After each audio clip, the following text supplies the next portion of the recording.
Well, right now, they've already heard this stuff about me. I have to bring out a special friend, our first Leap Talk guest. It's a guy you probably no stranger to you if you've watched In Living Color, you've watched Joanna Man, you've watched The Proud Family. He's not only just an actor and a comedian, he's also a vocalist instrumentalist. Ladies and gentlemen, let's welcome to the stage Mr. Tommy Davidson.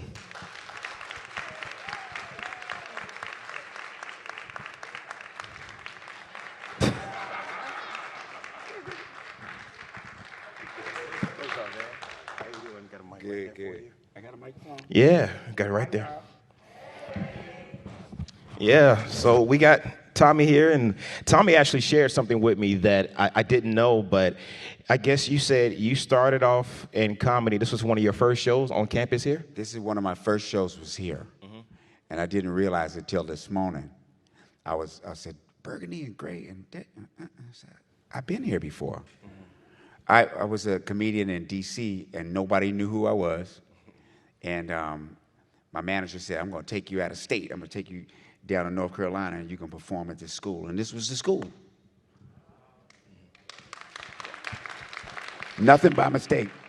That's great. So it's kind of like full circle. That was 1985. That was 85. I was 1 year old when that was around. Yeah. I was 2.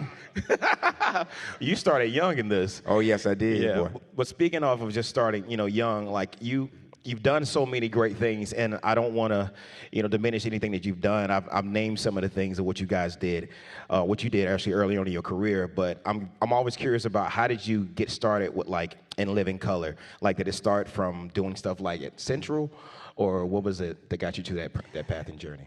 Actually, a friend of mine asked me to start doing comedy. I'll tell you the real story. My friend Howard, I got a job as an assistant chef at a Ramada Inn. I'm like, that's a good job, man. I was like 18, going on 19. And I called Howard. I said, I got a job at a Ramada Inn as a chef. He said, you the stupidest I'd have never met. He said, if I were you, I'd be in Hollywood doing movies and TV and all this stuff. You could be the best. I was like, man, get out my face. You just mad you ain't got no job. So, and he's really my best friend. I mean, we grew up in the projects in D.C. They ain't had no money. He had 12 brothers and sisters. They ate in shifts, okay? Yeah, they did. Ate in shifts, And it was rough. It was rough coming up. But he went and called me. He used to work at the worst strip club in D.C. The worst. And he called me. He said, I talked the manager into putting you on stage. I was like, I ain't coming down there, man. And he wouldn't leave me alone. He wouldn't leave me alone. He just kept doing. Finally, he came to my house, and we got my little Datsun B210 and a radiator bust. He got back on the bus and said, I see you next week. And I came down there and walked in the club, and the manager looked at me, and he was like, is this him? And Howard said, yeah. He said, you got 5 minutes. And then I looked at Howard. I was like, well, what am I supposed to do? He said, I don't care what you do. Get on that mic and say something. And from the first thing I said, people laughed. And I'm here now. That's how it started. Yeah. That's awesome. So it's like in the moment of, I guess you had a clutch moment, like you got 5 minutes, make them laugh. And that was before you had any experience with really doing anything. You probably tested out jokes on like family and friends, but that pressure, I guess being in that moment without knowing anything to go and do, like was there like a driving force? Was there nervousness in it? Because I know we have a lot of students here that are getting ready to leap into their careers. Right. Like what was your push? I really didn't know no better. I mean, I love laughing. I come from a very funny people. If we can laugh, you know we good with what we've been through. Okay, so I just loved, entertainment, but I didn't know how I was gonna get into it. So when I got on that mic, I just told a true story, and people laughed. I told them my mother, we had roaches, and my mother. Told us if you clean up the kitchen, we don't have no damn roaches.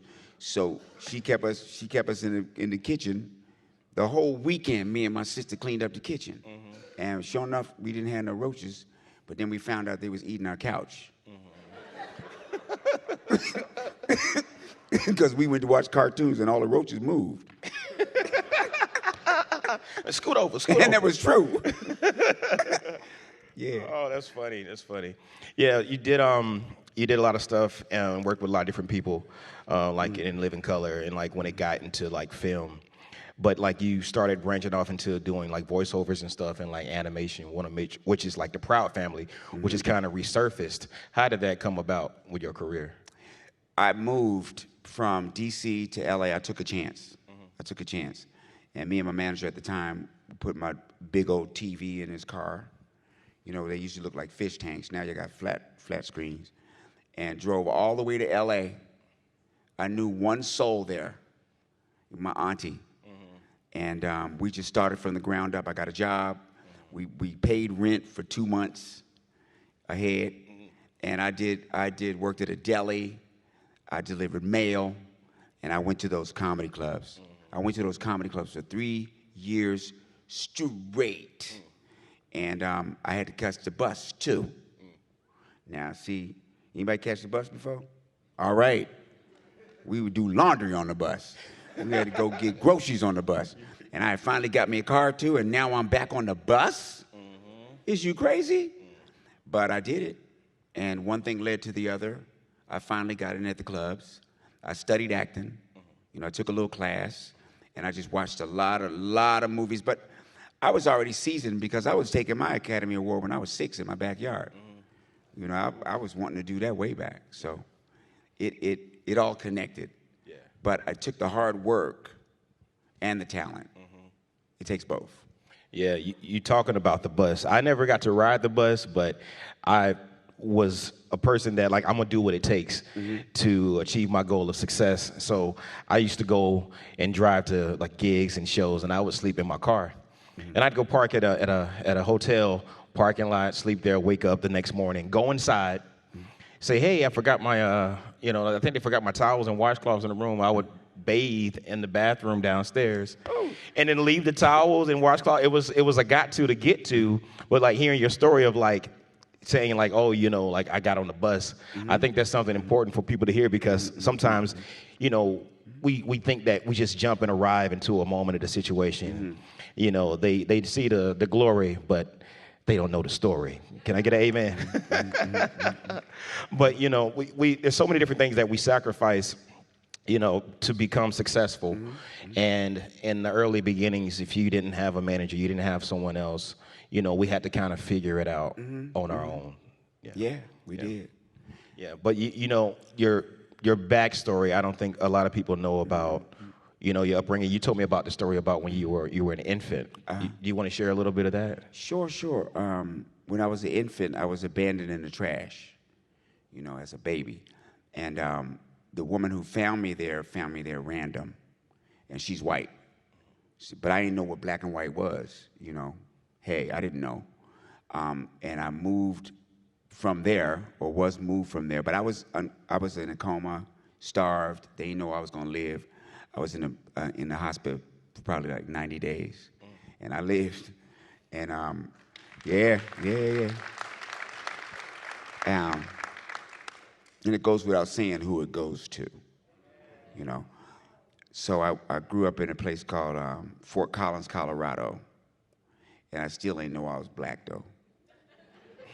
But I was just a kid, and I grew up on farms and animals and stuff like that, I was having a good time until we moved to Washington, D.C. And that's when I found out I was black. Seriously, because the black kids kicked our ass. Oh, wow. Constantly, every day. Like when we got there, it was during the riots when Martin Luther King got shot. So we drove in town. It was tear gas and people running. If you saw those riots recently, I saw them when I was a little kid. And they were beating us up every day and calling my brother and my sister white cracker. And they were calling me white cracker lover. So I went to my mother. I was like, why are they calling me white cracker lover? Because I like graham crackers. White crackers kind of dry. You got to have some potato salad or something with them or you're going to choke. You know what I mean? Graham crackers is apple juice going down. So that got so bad, we moved to the suburbs in Wheaton, Maryland, and that's the first time I heard the word nigga. You know, nigga's been outlawed, by the way, that word. You can't say it on the radio and stuff like that, but, you know, I'm gonna say it. And it was kill the nigga. You know, I be riding my bike in a truckload of white boys, grown, chasing me, kill that nigga. And they were throwing stuff through our house, you know. So I went to my mother. I was like, who are these niggas we got to stay away from?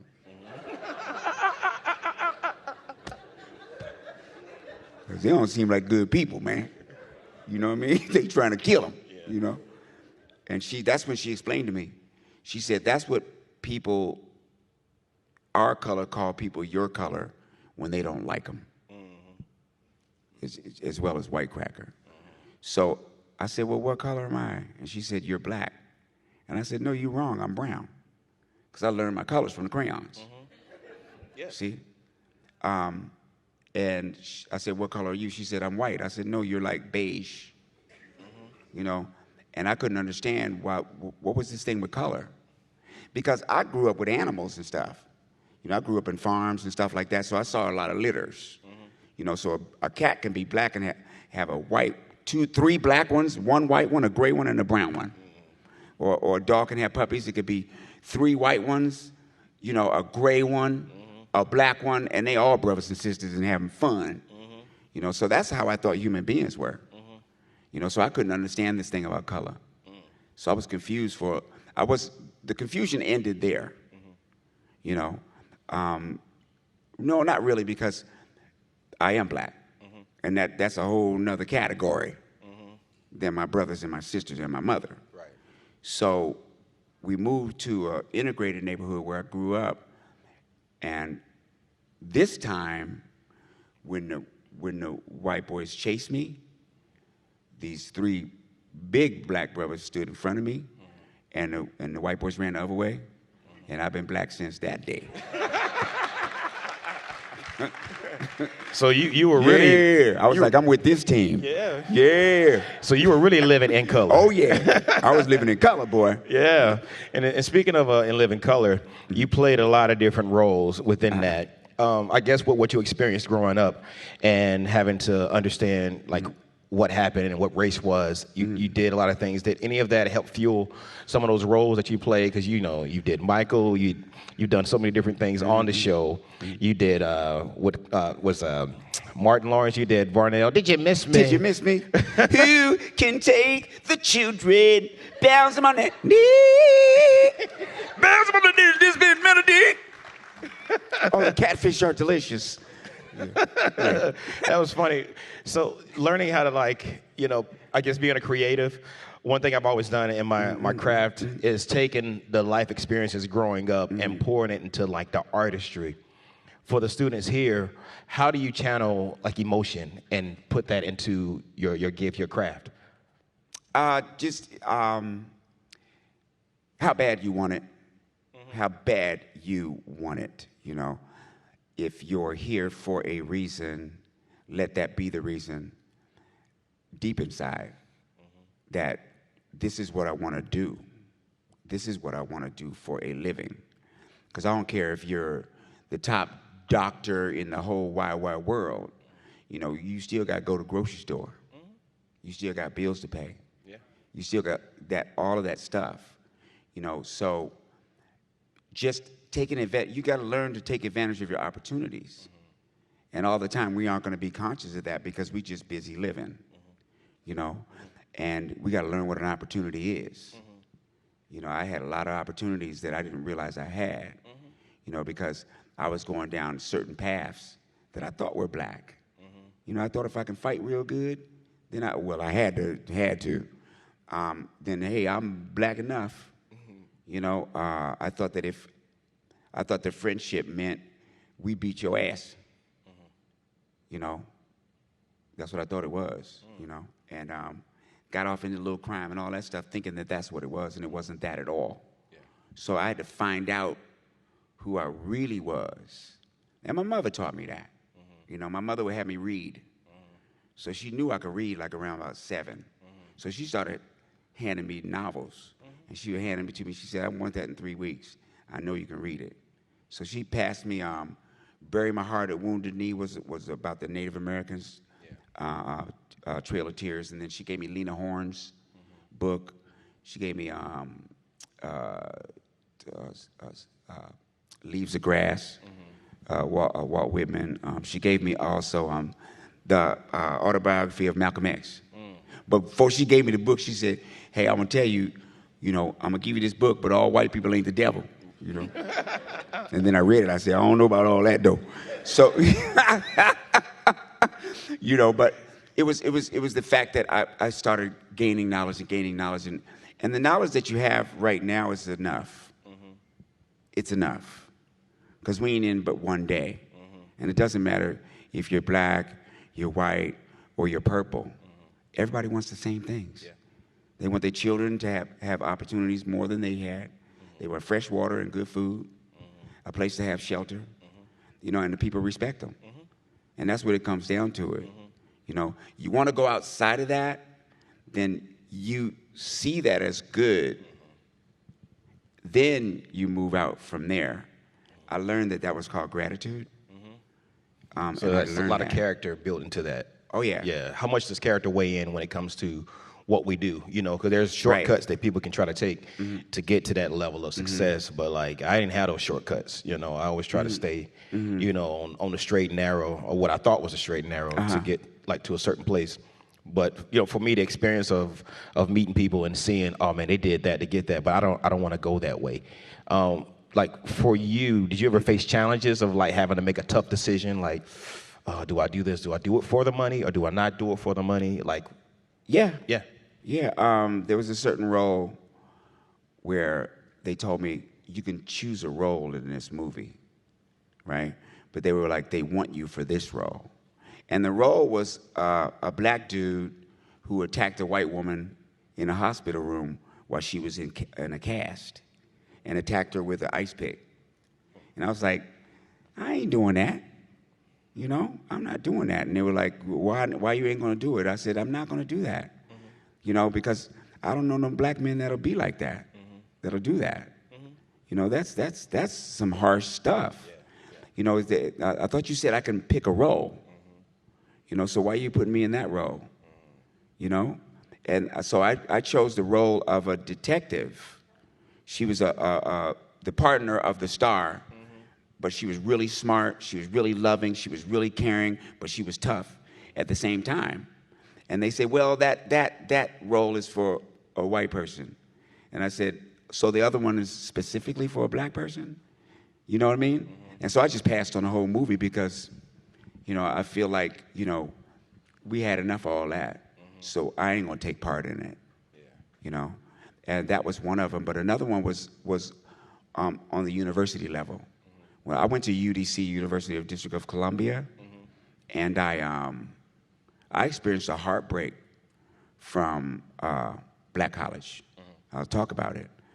I went there to become a student in communications because I couldn't figure out what degree I was going to have. I just wanted to entertain. So I figured I'd be a DJ because I love music. So I interned at the station for the first semester, and I cleaned up trash. I mean, everything. And they told me at the end of the semester, the people who ran the station told me that I'll be able to DJ. But then when it came time for me to DJ, they gave it to one of their frat brothers. And he ain't never even been in the station. And so I don't blame it on the frat brothers. I just blame it on the way we came into this country. Yeah. If you even my kids know, if you put 100 people in a room for 2 weeks and there's food for 20, what's going to happen? So that's one of the rules about us. Not one of the rules, but it's one of the characteristics of us, is that we look out just for self. You know what I mean? And but it's not really the true story of us, because if we didn't stick together through what we've been through, we wouldn't be here now.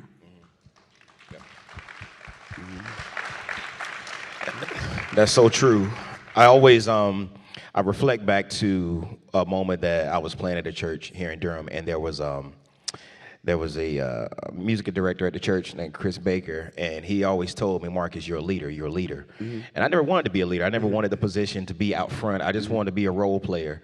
But like being out front, it kind of forces you into the space of leadership. When it comes to like what you do you feel like you try to play a leadership role, or does it something force you into that, or do you just want to kind of be more of a background player? Because I know that might be a little heavy question, but the program is leadership and the entertainment and arts program. And the reason we chose that because like you kind of have to be a leader whether you choose it or not. It kind of chooses you. So you have to make, really wise decisions.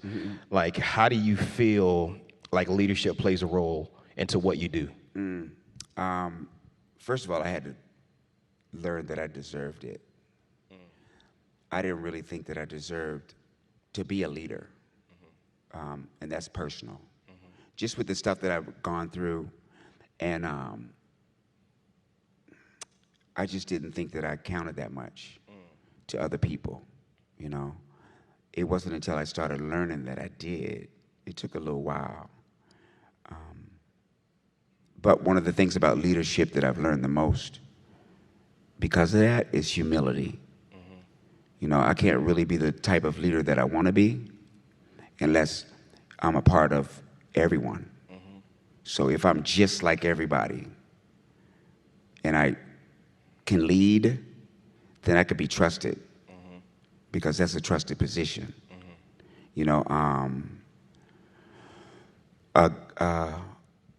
A person in history was blessing people, okay? And there was all these people around, and there was this one woman on the ground. She said, I ain't got nobody, I'm poor, And he was busy doing all of that. But he said, all you got to do is touch the hem of my garment and you good. You know what I mean? And so that's one of the things that I heard that rang true for me. And I was saying, I can be a leader in that capacity. Right. I can be a leader in that capacity, in that I can give while giving, because I've been given. Right. Period. I love that. Yeah, I love that. I got one more question, and I want to open up a panel for any questions that anybody may have in the audience, any students. I got to pull out my phone for this one. This is a very detailed question. What advice would you give students today about the great education that they're getting here at NC Central, and how should they apply it to the real world? Okay, that's a good question. That's a good question. Take advantage of the situation, man. You got somebody paying for this, you better go ahead on. The one thing that I missed in college, if I had stayed, is a better sense of discipline. Just the fact to build the habit of studying, just the fact that you're going to sit there by yourself and try to put things together in a linear fashion and then show up and be able to answer all the questions and know all the information that you were told. And that comes down to a test, right? So test the knowledge of what you have learned on a regular basis. And that wasn't grooved into me as a habit, and that's one of the things that I did miss, But one of the things that's missed from students is the other grind. There's two kind of educations. Yeah. There's the life education, and then there's the university education. And so they're two equal diplomas. You know what I mean? But they come from two different aspects. So if you don't have one, you're not going to have the other. Right. So just know that the rest of your education starts when you're done this, and just know that when push comes to shove, 4.0, whatever you are, you still got to go to the grocery store. You still got to deal with a relationship if you want one. You still got to deal with yourself and the little problems you got and you can't get over. Just your own personal stuff. Yeah. You got to deal with your anger and your resentment. You got to deal with what society is going to throw at you, and they ain't going to stop. no matter what. They done prove that. You know, how you gonna deal with all that? You know, you got a pathological liar. They can't stop lying. You know, you got megalomaniacs. You know, everything got to be theirs. You know, the homicidal maniacs, they done killed the last tiger. You know, for them, killing is like sex. For us, it's something good. You know, how you gonna deal with all that? You know, you're gonna deal with it how we dealt with it from the first. That is faith. Because faith brought me here. 100%. My great grandmother and father prayed me here, and they knew I was going to be here. You know, and that's the key, to know that you're special in that sense. Let's talk about the university, right? Just the institution itself. University is knowledge of the universe. Well, knowledge of the universe started with Africans. When you look at Luxor and you look at all those temples and all those things that existed in Africa, you know, those were universities where we taught. We taught science, we taught geometry, we taught architecture, math. We have texts. You know, English doesn't have a text. We have a text. You know, so we come from that knowledge, but it's been far removed. We come from the very thing that we are. You see? So it's important for us to fuse the two. You know? Just don't think that because you got a diploma that you better than the next man who's out here waxing the floor. You know, because we all equal with a foot in our ass. That's true. We all equal with a foot in our ass. You pick it up or boom. Yeah. Or tell your wife, come over here, and if you say something, I'll shoot you in your head. You see? Yeah. So it's really, the more you understand the realities of who you are, the more you'll become a leader in the first place. Right. So I guess in a nutshell, it's more about self-accountability. Yeah. Too much is given, much is required. Yes. Yeah. Yes. And be on the lookout for the distractions. Yeah. You know, social media could be a distraction. You know, because anybody gets to write something and everybody get to read it. It's like the bathroom stall, damn near. You know what I mean? But you ain't gonna go to the bathroom stall and say, "Oh, let me listen to this person that's writing on the wall." Right. You know, so it's all the things that we have to look out for. That's good. And then false empowerments and being led into places that we don't belong. Like we're so concerned about the efforts of the military in Ukraine and stuff. I ain't got nothing to do with that. Yeah. You know? That's true. I'm looking out for my folk. Yeah. And the only responsibility I have towards that is when they call for my child.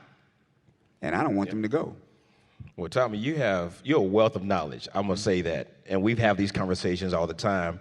But I want to open up the floor a little bit to any questions that some of the students may have, and because I know they're burning to ask you a few things. Okay, one thing though. He's so talented. He is so talented. I ain't never seen nothing like him. He about the only saxophone player that I've ever seen. He can sing, he can dance, he can do it all. And him and his brother are very close to me. But he's just very humble and a really good person. And I really thank you for having me, man. No, thank you for coming. Tommy Davidson, everyone. So I got a couple of questions. Is it on? Is it on? Hello, everyone. As already stated, we would like to open it up to our audience to ask some questions. We have a mic in the center, and we also have a mic over here. So anyone have any questions and would like to come up? I encourage you. Don't be shy. Come on up. We're going to give you some music. Good day, everyone. Go ahead and ask your question. Yeah. Start rapping. I want to tell you about the question. No, go ahead. Good day, everyone. My name is Godwin Smart, and I'm a Nigerian. I'm an international grad student here.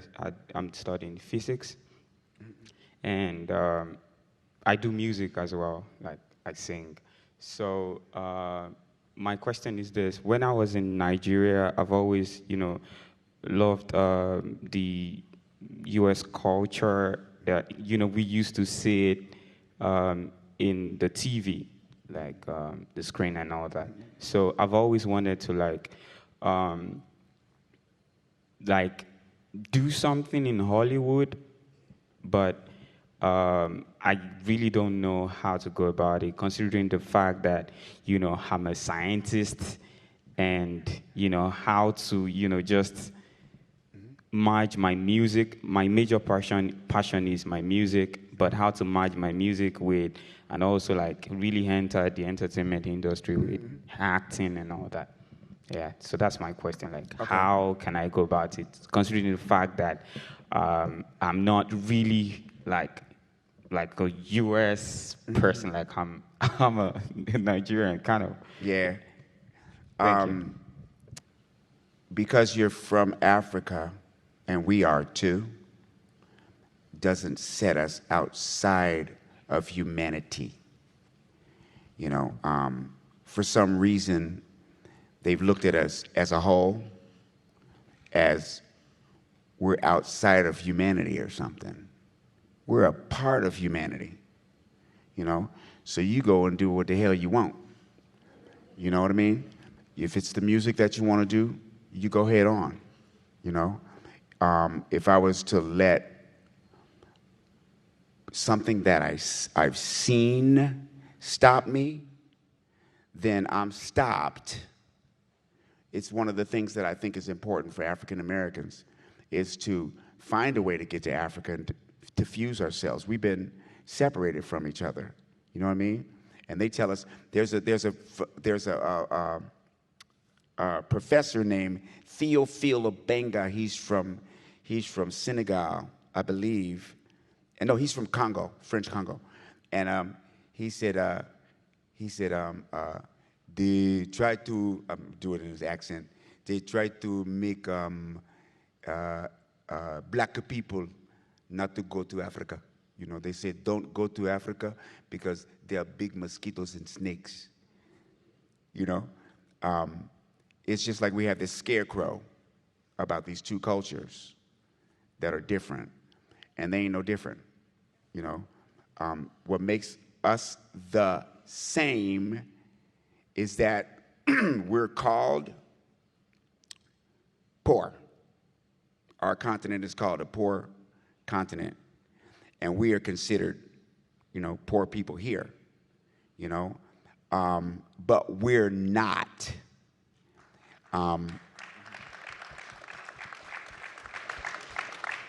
We are rich, okay? The reason why we broke is because they take everything from us and don't pay for it. You see? But we ain't broken spirit. You take that spirit that you have and you apply it to whatever you want to do. Because now we got a license. We got a license to the world.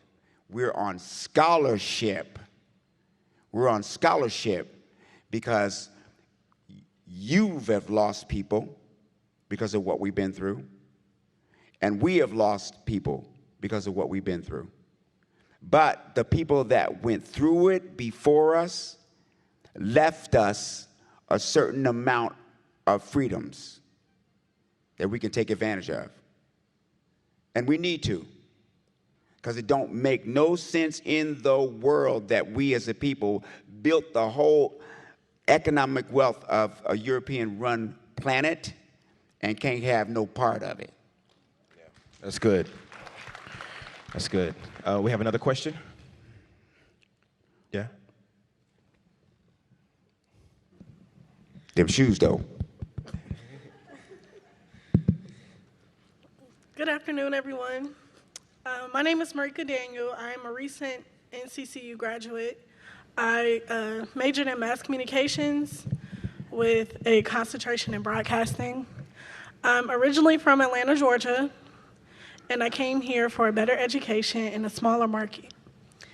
So with that being said, I started working in news after I graduated at WREL, and I'm currently looking for job opportunities in entertainment. So for either one of you, can you give me advice on how to start in entertainment? I started in an entry-level position working as an editor at WREL, and I have experience in entertainment. I've worked in entertainment since I was 13. I'm a photographer. I have a long list of things in my resume. But for some reason, while I'm applying to companies in Atlanta, I'm still not getting handed any opportunities. So do you have any advice for entry-level positions? Yeah, for me, that's a good question. For me, I ran into the same issue when it came to me getting into events and festivals and stuff. So when I couldn't get booked and I couldn't get in, I just created my own way for that. I started doing my own show. I started promoting.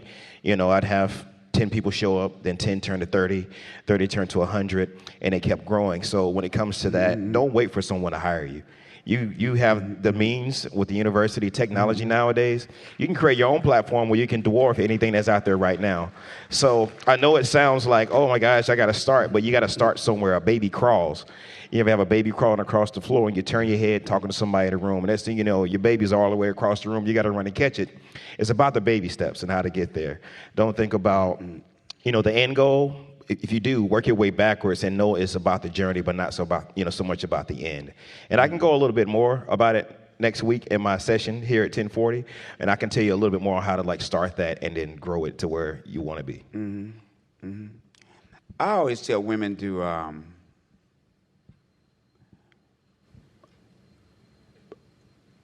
learn the same way you learn to apply makeup. You learn to apply it. You took your time with it. You saw what worked for you. Maybe this lip gloss works for me, then this hair works for me. I'm gonna try this, that don't work. I'm gonna look at this, I'm gonna try to see. Because the goal is what? To be attractive and attract somebody to you. It's the same elements. It's the same exact element as application of your makeup. And that's for you guys a priority. You know what I mean? Take that and switch that to what you're doing. And it's the same thing. Does this work? Does that work? Let me try this. Let me try that. You don't shy from it. You don't say, I ain't going to try to use that mascara. I ain't feeling that. You try it. So you get out there and you apply it. And then eventually, it will take place and you'll find your own style and your own way to do it. That's the simplest that I can give you to give you a key to not question anything because you've already done it. You've already done it. Let's definitely talk more later about that too. Yeah. Thank you. You're welcome. Another question? Hello, my name is Jasmine Harper. I'm a student here at Central. I'm a sophomore, majoring in mass comm with a concentration in broadcast, and I have a theater minor. I have a goal of, I am a writer, and I have a goal of writing for film and television. What's your advice on getting into the industry and starting out, and also overcoming the no's in life or the failures? Well, learn that the word no means not yet and not no. No means just not yet. That's all. It ain't nothing nice to hear all the time, but it shouldn't be something that it's not something that can stop you. Look at us. No, you can't drink that water right there.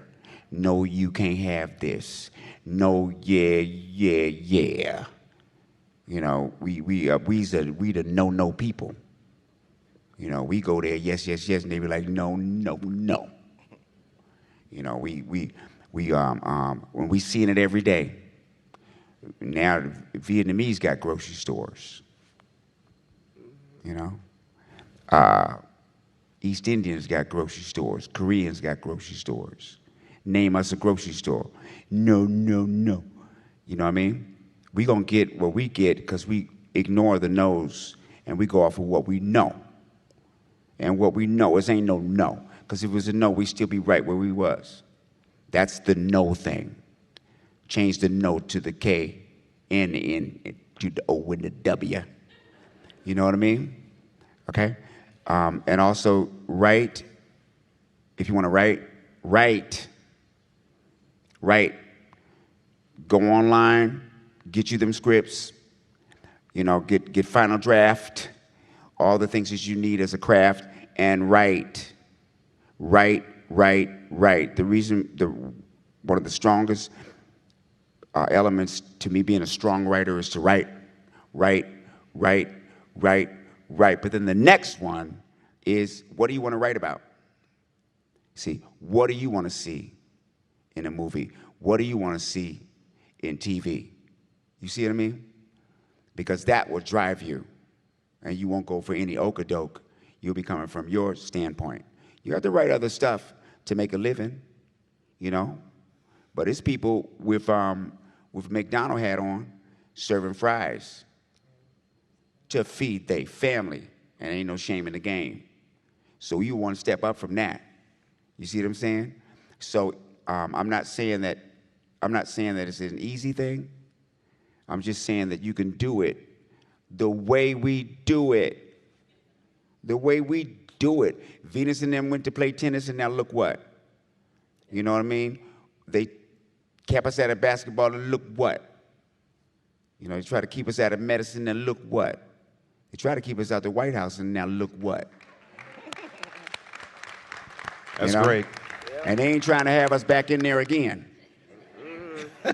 You know, so they try to play a trick on our mind. They said, we're going to take the best thing y'all got and put the worst white boy we can in there and make y'all mad. And y'all will be talking about that because just one of y'all got in, and it's millions of y'all. And we can't let y'all know that. Thank so you. So know that. Thank you. We got time for two more questions. And I think, yeah, we get these two here. Yeah, go ahead. My name is Nia Yule. I'm a junior here at Central. First of all, Joanna Man is my favorite movie. Joanna Man. I love you, Joanna Man. I love you, Joanna Man. Don't do Let me know. How do you like it? I'm about to faint right now. You don't even know. Okay, 3, 5, 7. Country got you crazy. Okay, 3, 5, 7. Yes, I love Joanna Man. But don't make me forget my question. But you had said earlier about how you had a lot of opportunities and you felt like you passed them up. So I'm studying criminal justice. I know I want to be a defense attorney and I want to help women in domestic violence situations. Mm-hmm. And I was adopted, so I want to help families that are child neglect, adoption, anything in the court. I know I'm gonna be in there. But my passion is art. If creativity had a definition, my name would be beside it. Like, I'm creative in all types of ways, and I'm just now starting my business. But I feel like I've had so many opportunities to get on the path of my purpose that God has set for me, and it feels like I just overlooked it. And now I'm getting into it, but I'm looking at myself like, well, nigga, you about to finish college. You're going to have to find a job soon. You're going to have to go to law school soon, and you're going to have to study 24/7. So for people that feel like they've missed their opportunities and they've missed their doors, how do you know when it's coming back around? And you will be able to identify it and say, okay, well, I'm ready this time. I think for that, there's moments of, if you're thinking about like employment after that and what do I do because I feel like I have this, but I don't know if it's going to pay the bills and I got to do that. I always have this term that one of my friends taught me. It's a got to get to. Mm-hmm. Keep your passion. Always never let it go. I don't care if you work a 12-hour shift, you get home, devote 30 minutes, an hour to it every day. Don't ever stop. That's passion. Passion drives you when you're tired. I've been tired. I've been weeks I don't want to say weeks. I've been days, without having sleep, but I get home and I can go and write 2 songs after just burning, feeling like I was burnt out, but the passion drives you. In the meantime, when you're getting to the point of like, what do I do with my art? How do I take it? How do I get it out there more? Work another job to pay bills, but still figure it out as you go along. I mean, go and look up people that are doing things similar to that, whether it's in photography, film, music. Apply it to what you could possibly do in your art to get the word out about it. A lot of times we wait for people to come and notice us. Sometimes we just got to stand up and say, hey, I'm right here. Okay. So when you're creating, you're doing these things along the way, just keep creating. It's like stock. It's an item. It's things you're building equity in within yourself. The world may not find value in it, but there's value in it that when somebody says, hey, do you have any paintings? Just like somebody came to me, hey, you got any songs? Of course, I had hundreds of songs that I was able to sell. So the moment is coming, the opportunity is there. Your passion's driving you. So just keep building. Remember the got to in order to get to what you feel like your purpose is going to be giving to the people.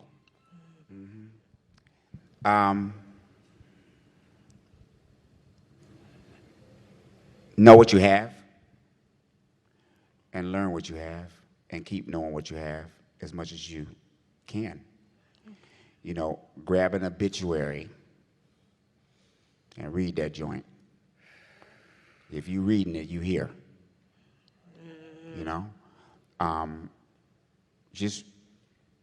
I constantly try to remind myself what I don't have. What I have and what people don't have. And that helps me with motivation, I can walk. Right. I can see. My children weren't in a fatal car accident last night. I don't have brain cancer that I know of. Right. And just know that it unfolds in front of me every day in my personal life and everything around me. And that helps me stay in it. My best friend serving drugs out of his mother's basement to this day. After everything they done been through. Everything they done been through. We were 6 of us, they killed each other. 2 of us left, and he down there doing that. His mother got a lung removed. She laying in the bed in the house, and he doing that. You see? So it's to start to see what you have, and then it'll wake you up a little bit. They go in, dude went into the school and shot the little kids with a high-powered military rifle, and ain't nobody said nothing about it. Okay? The government ain't go and say, hey, you can't sell them the guns no more. You see? You wasn't one of them little kids there. Right. That ain't your dilemma. You got time on your hands. Take advantage of it. Just knowing what you got. Know what you got. That's it. Thank y'all. It's great. You're welcome. All right. With 2 more. Go ahead. Hello. Can everybody hear me? Y'all good? Yeah. Y'all good? Yes, Lord. For the rest of our days.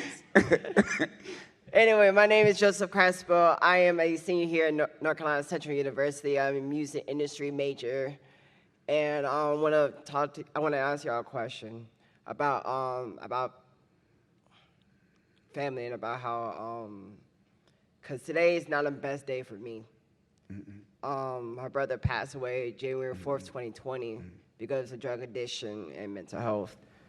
And his birthday is today. So what are ways to get through the depression type days, and what's your advice to me? I don't know if I ever suffered, from depression. I know I've been sad, and I've been very down, and especially during the pandemic, it showed each of us probably a piece of us that we didn't even know what was there. And you have to ride the wave of the emotion. When you suppress it, it just delays it and builds the pressure of it. So as the emotion comes, own it, find a way to release release the energy of it. Because when you're happy, you laugh. So when you're sad, you should be able to get that sadness out. You don't want to hold it in. You ever try to hold a laugh in and you start sweating? It's the same thing when it comes to like tears and sadness. That stuff builds up and it makes your body react to it. So, but how to come out of it, the easiest thing I can say is just wake up and admire the things that you do have versus what you don't have. Smile. Just forcing yourself to smile, it creates another chemical that releases into your body, different endorphins. Just smiling every day. Because it's easy to just get a face that's so stoic, but there's not a lot of people that smile, because what that does, it shines a light on something else that reflects to someone else, that reflects to someone else. So whether you're feeling it on the inside, eventually the smile brings brightness to you. And think about now. My brother passed away. My mother passed away. Friends of mine have passed away. And I'm next. You see? So, that door that opens from here into wherever that is, it's the door. Life and death are kissing cousins, but you're here now, and that's what really matters. And I have personally just carried my brother and my mother with me, and their legacy with me, and the knowledge. So I just say like the Winans said, tomorrow I give my life tomorrow. I thought about today. It's so easy for you to say.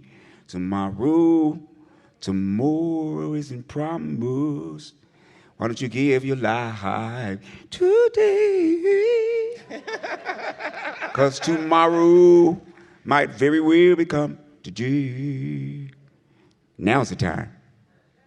Yeah, that's great. That's great. Thank you, sir. You're welcome. One more question. My name is Karan Thompson, but this question is really just for you, Tommy. And it's a personal question. And before I ask it, I just want to say that my dad makes sure that you was one of those comedians I grew up watching. And Thank you. yeah, I enjoyed all your work, especially in Living Color, especially in Joanna Man, and your little part in Ace Ventura, Miniature Cars. Equate to watch out. Yeah. It's in the bone.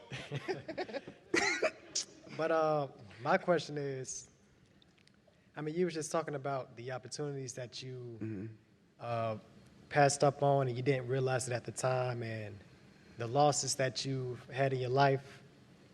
And my question is, with everything that you achieved, from your accomplishments to the darkest moments in your time or in your life,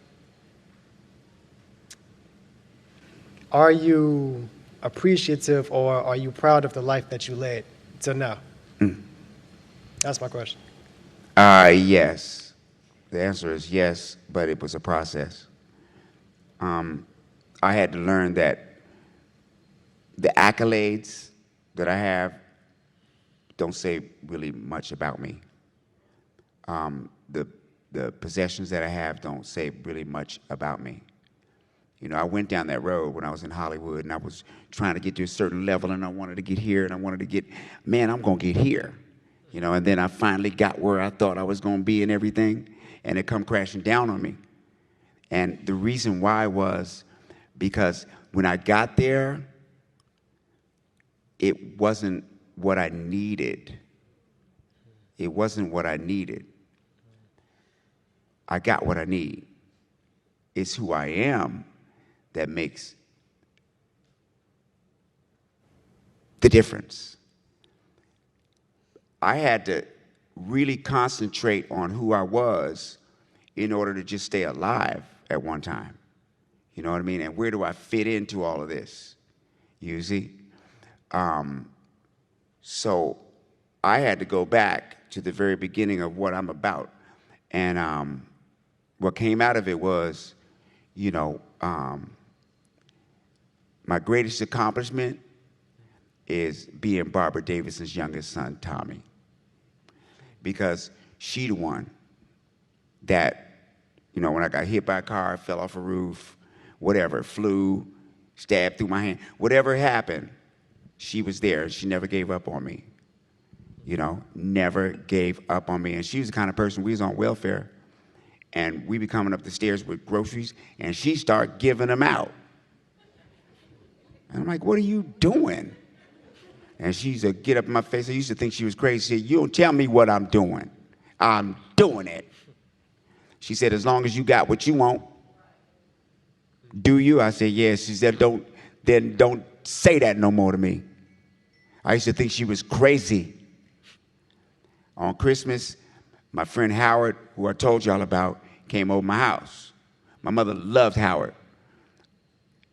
Howard comes to the house on Christmas morning. He had a paper bag, with a bow on it, and he opened his presents with us. He had an orange and 3 of those little plastic army men. And my mother told me, come here. And I said, oh, here goes this crazy woman again. She told me, give him one of your watches. I said, I ain't giving that nigga one of my watches. I ain't say that, but that's what I was thinking. And I said, why? She said, because you got 2. Your grandparents gave you one, and I gave you one. So you pick the one that you want and give him the other one. And Howard's the one that got me into comedy.